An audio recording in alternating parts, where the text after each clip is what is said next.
Cukup. Ada tambahan. Ini saya tujukan pada teman-teman yang memang punya otoritas untuk ini. Gubernur Ali Mazi dan Gubernur Maluku Utara menolak melantik pejabat-pejabat yang diusulkan oleh pemerintah pusat. Dan penolakan itu didasarkan pada alasan bahwa mereka bukan calon-calon yang diusulkan oleh gubernur, terutama bupati. Dan ini juga terkonfirmasi oleh Komisi 2 yang melakukan kritik penunjukan PJ kepala daerah. Bahkan disebutkan dalam judulnya itu ada yang tunjukkan posisi politik. Saya tidak mau sebut itu transaksi politik. Bagaimana menjelaskan itu kalau memang prosesnya itu dilakukan secara accountable? Itu bagian yang pertama. Khusus di Bekasi, saya ingin bertanya, karena yang hadir penjabat dari Bekasi, apakah Presiden Jokowi pernah ke Bekasi? Dan apakah kepergian Presiden Jokowi ke Bekasi dalam rangka kunjungan kerja disertai juga bantuan sosial untuk membagi-bagi bansos? Terus yang juga lainnya, mau memohon konfirmasi, ini dalam kaitannya dengan proses pemilihan komisioner di KPU dan di Bawaslu.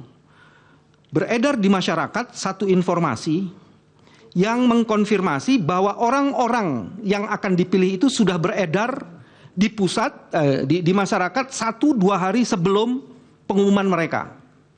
Saya pakai inisial saja Pak Ketua supaya tidak enak ini. HA itu direkomendasi oleh Ansor dan Gerindra.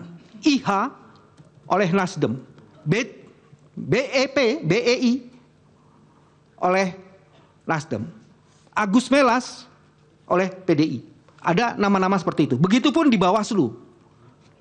Tapi sebenarnya tadi kan saya tidak menjelaskan soal rekrutmen. Nah, pertanyaan saya ini soal yang berkaitan dengan independensi dari penyelenggara pemilu. Ya, tapi saksi mengatakan perekrutan untuk kepala daerah, pejabat sebenarnya. Nah, itu sekarang saya mengajukan pertanyaan ya, untuk nanti, ini.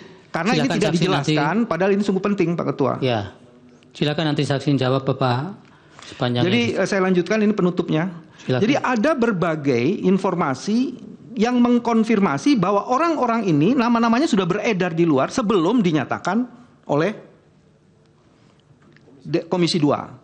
Dan yang paling menarik adalah ada pengaduan dari masyarakat sipil mengenai verifikasi faktual terhadap anggota peserta pemilu yang pernah ada di Komisi 2. Pertanyaannya adalah apakah kami hasil menghadirkan saksi ini dalam konteks pejabat kepala daerah.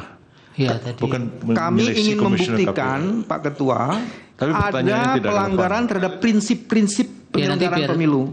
Sudah cukup. Saya dipotong tadi, kasih waktu saya 1 menit.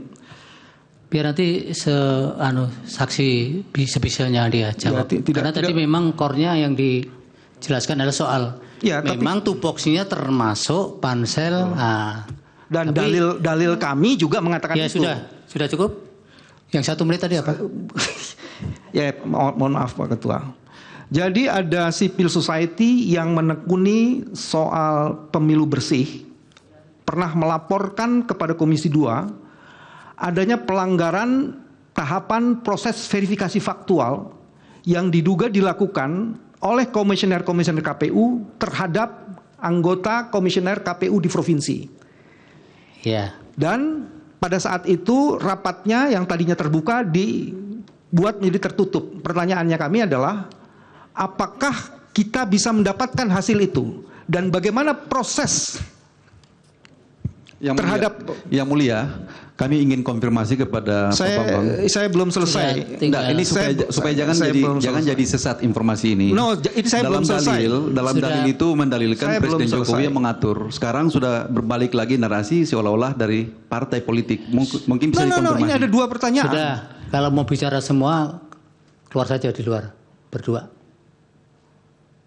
Pak Ketua, saya belum selesai. Setelah itu nanti saya akan keluar kalau saya selesai. Tapi tinggal 1 menit tadi sudah titik. Karena saya diganggu oleh pengganggu. Tapi gangguannya tinggal terakhir, Pak. Titik terakhir. Kalau tadi. gitu, Pak Ketua 30 detik. Jadi pertanyaannya adalah apakah kami bisa mendapatkan konfirmasi terhadap hasil rapat yang tadinya terbuka dibikin tertutup? Ya, Terima kasih. baik. Jelajahi cara baru mendapatkan informasi. Download Metro TV Extend sekarang.